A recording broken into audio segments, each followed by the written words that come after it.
Hi guys, my name is Tatiana, Life and Global Wellness. I'm a psychotherapist and Western astrologer, and in this video I want to teach you how to check what natal house Pluto transits in your chart. So the first thing you need to do is to create an account at astro.com. I highly recommend creating an account. It allows to store up to 100 charts, I believe, and it's really convenient because you can log in again and check them whenever you need. In this video I'm going to teach you how to check where a certain planet transiting in your chart. First of all, create an account on astro.com. I already have a tutorial on that and I'm going to include it in the description. Once you're logged into your account, just go to these three lines and then choose horoscope drawings and data and then extended chart selection. So if you need to create a new listing, go to my Astro and then use a profile. I will have my charts hidden just for the privacy, but I have one more left. I almost maxed my charts, and let's say that we'll get here the new year, for example, right? As if someone is born on the new year.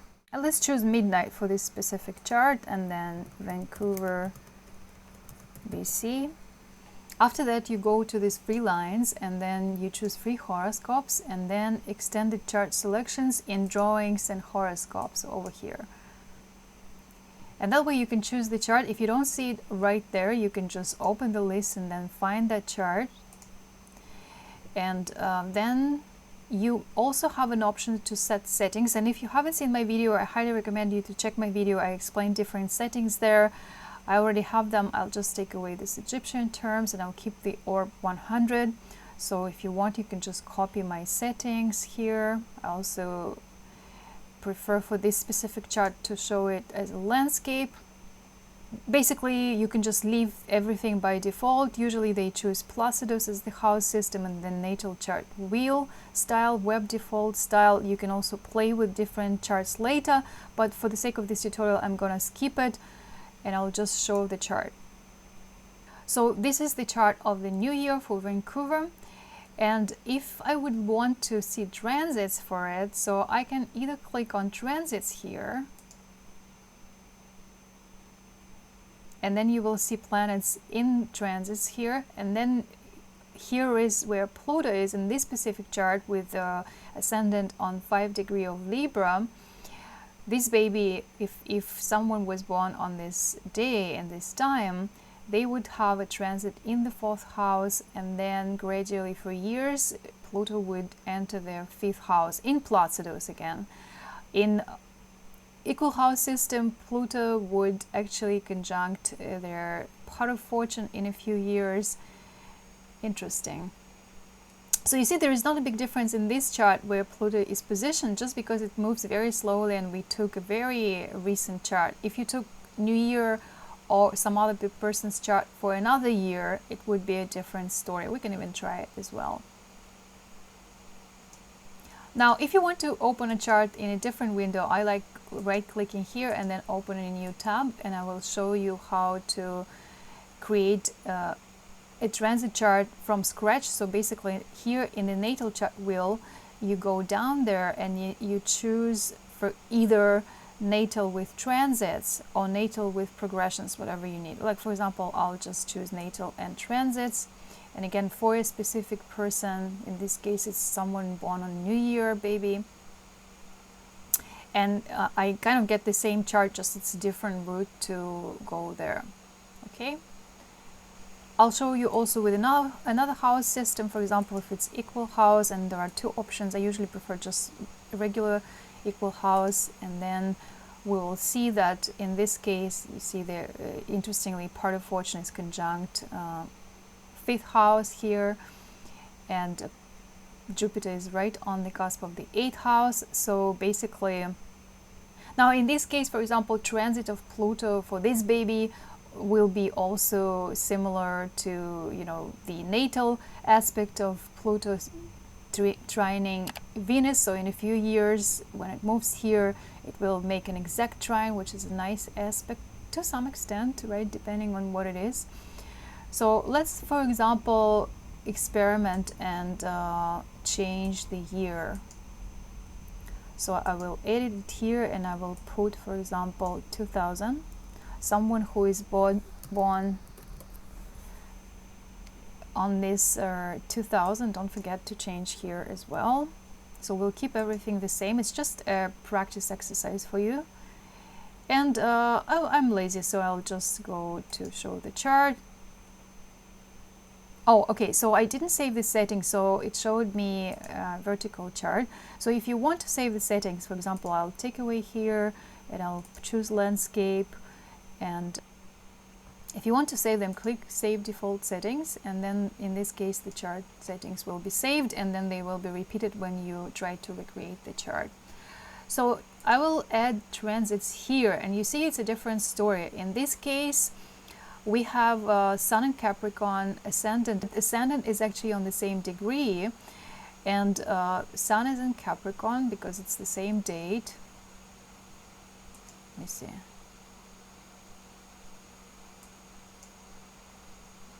Now, by default, you will see Placidus, and interestingly that you see the same charts, its ascendant in this case is kind of similar to this ascendant, which is very interesting. I don't think it happens every year, but here by coincidence it is. And Sun is on a similar degree, almost. Interesting, it's the same day, same time.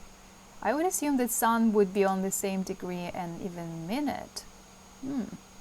So the natal chart here is that we have Venus on the first degree of Sagittarius, and Pluto, transiting Pluto, is making a sextile to this Venus, you see. And also what we have here is that natal Pluto is on the 11th degree, so in a few years, 8 years or something, I assume Pluto might hit this Venus with a sextile, exact sextile. And later, also before that, it will conjunct Neptune and South Node, which is significant. And for example, in this case, maybe because they are connected to the moon, it might bring some kind of traveling experience, or maybe move out of the comfort zone. Yeah, depending, like for sure when it goes to here, it will make a square to moon, and then something can be related to like either family or mom, you know, or some kind of personal security, because moon in Scorpio, it's like quite a special moon, I have to say. I mean, I'm not going to dive deeper into explanation, but you got the idea, right? So you just see what does this change. And what I want to show to you as well is that, and to make it simpler, also just put to 40% or 50%. I'll keep 40%. And then I'll show the chart, and in that way it shows me more exact positions in the chart, which doesn't really help for transits, but at least you will see what positions are more important in the chart. For example, we see that this position is super important, so whatever, for example, squares the moon will also square, in this case, Saturn. So when we add transits, so when Pluto will go, and actually to add transits to a specific date, let's play with it. Sorry guys, I'm getting a little, I didn't plan to make the video as complicated, but we will play with it. For example, I'll add, let's see what will happen in 32. That's roughly 8 years, and that's how you can include transits for that specific date. Either the way I did it, or you just choose in the type of the chart, natal plus transits for a specific date, and you can double check here. You see like transits for a specific date, and then we can see, okay, so it's already over. Let's go back and make it 30. I would even take maybe 29. So I think about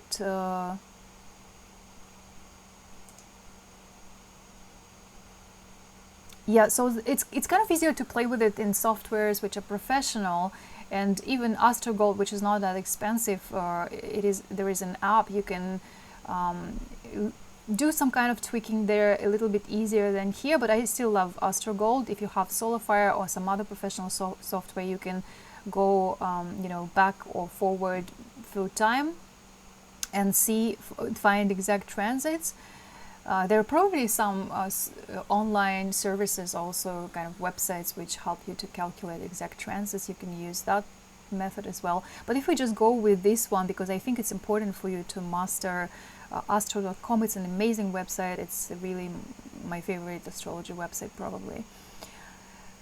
So here you see, like, I almost hit the move. So why is it okay in this case? Because usually transits of slower planets, you would feel them at least 2 degrees before, maybe even sometimes 3 degrees, which means like even a few years before the exact transit, you already might feel it.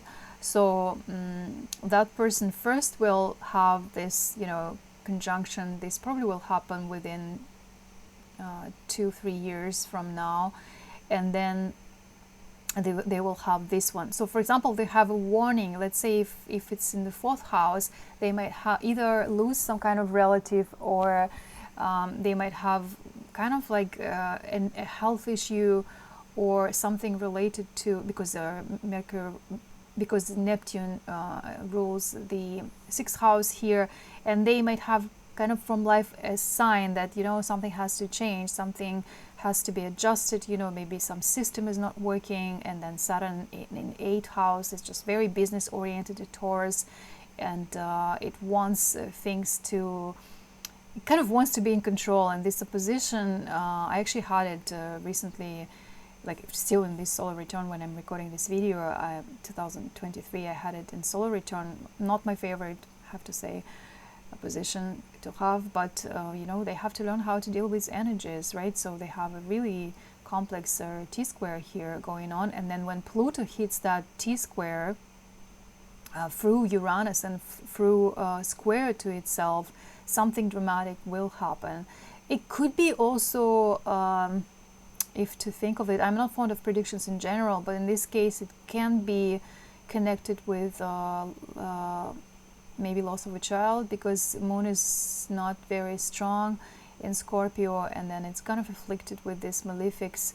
And also, even though there's a nice sextile to Pluto or to Sun, still it's kind of yeah, I hope it will be fine. So if they ever want to get pregnant, because 2000, that's kind of the age of when the person can get pregnant, you know, in their 20s, 30s, and yeah, they in 30s, I guess here, if no, yeah, right. Oh, actually, it's Saturn return. Oh, wait a minute. Well, you know, I didn't even notice that it's actually Saturn return year. So they will have Saturn, and especially since Saturn is the ruler and Uranus is the ruler of the 5th house, so something unexpected can happen to either themselves or someone, like a child, or if we take derivative houses, you know, like whatever related to the 5th house matters. So could be a business situation as well, possibly, because Moon in Scorpio also is business oriented, can be.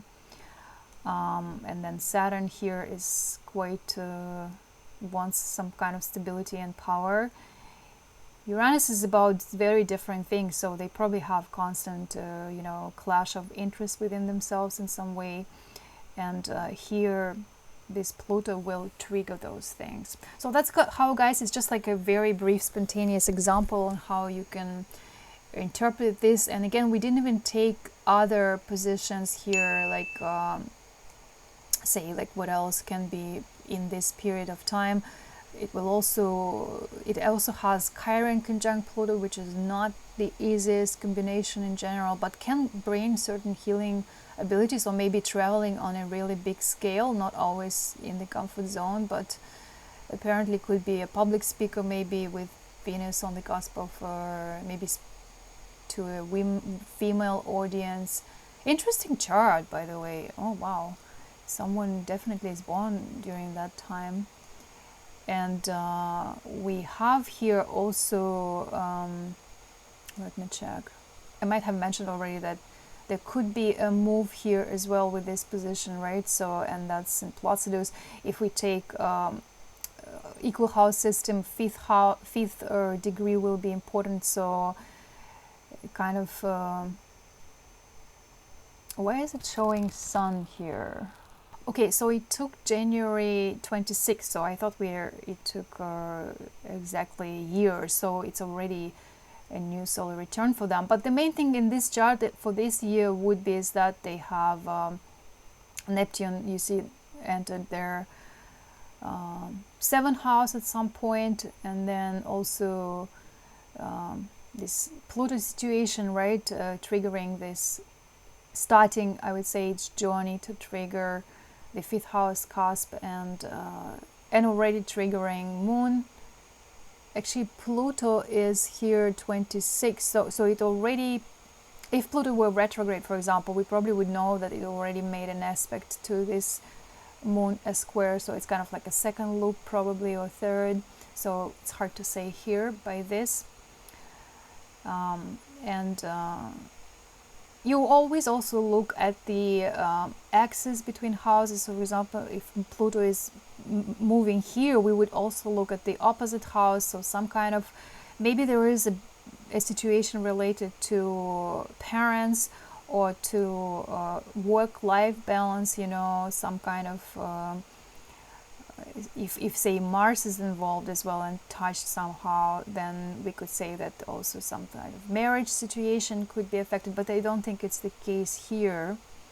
I'm not really doing predictions as much as just kind of reading offhand, to be honest.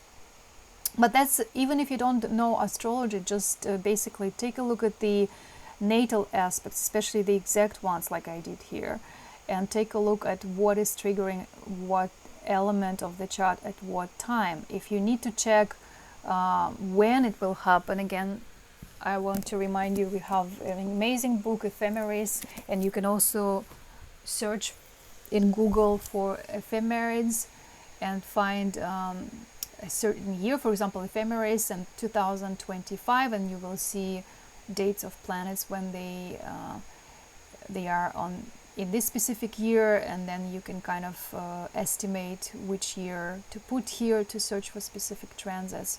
I hope I'm explaining in a digestible way, but yes, I love transits personally. I think it's the easiest thing to learn, and I would say solar return, it would be my second option. Progressions are great too, of course. We could even check what happens to progressions if we say go to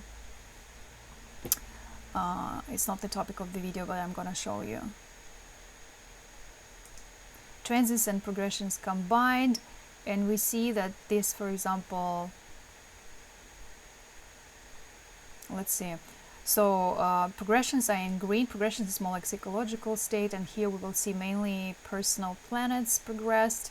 So for example, Venus was in early Sagittarius, and then now it's in Capricorn conjunct Sun almost, I think.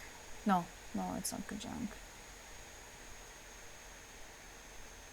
Oh, actually interesting. So you see here it's a little bit tricky because they're shifted. So this is the South Node and not Venus degree. Venus degree is here. I think Venus is actually close to, yeah, it's right on the cusp of the 4th house here, which is quite interesting.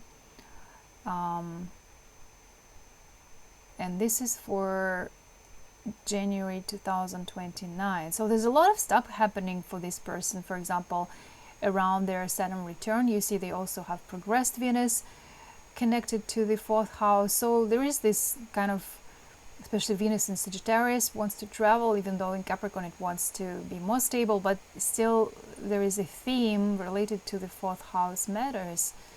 And transiting node is here as well.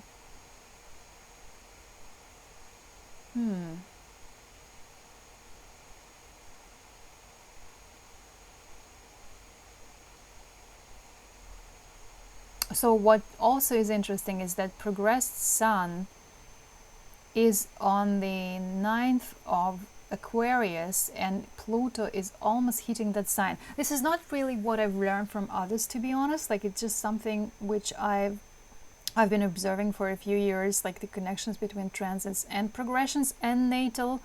So because in this case they are making an aspect to the moon and Saturn as well, that becomes quite important, even though these are progressions and transits, so it's not the actual chart, you know, but they are connected with each other and with the chart, so it's kind of like amplifying the effect on, so Sun becomes included here through progressions. if you are someone who knows someone who is born on this date, or you are yourself like this, please comment to the video if you already know what's happening. Oh, sorry, it's in 2029. So guys, if this video is watched in the future sometime, I don't know if it's possible, but feel free to comment what will be in your case. Like, I hope things will be all right, but it just looks like a situation when I would really consult an astrologer in case you are trying to get pregnant, or maybe starting a business or something like that, because it's not an easy configuration here. If we just add, let me change the orb.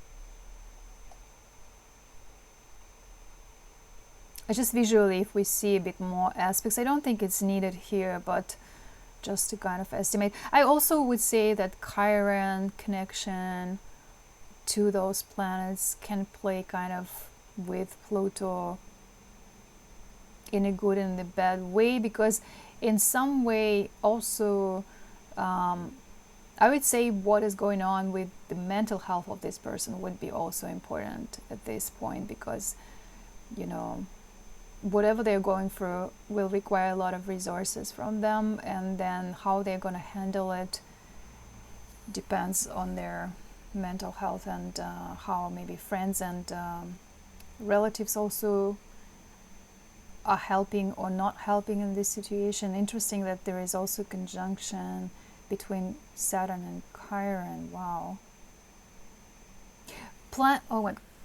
Oh my gosh, like, astrology is fascinating, and sometimes I like seeing things, sometimes I don't like seeing certain things.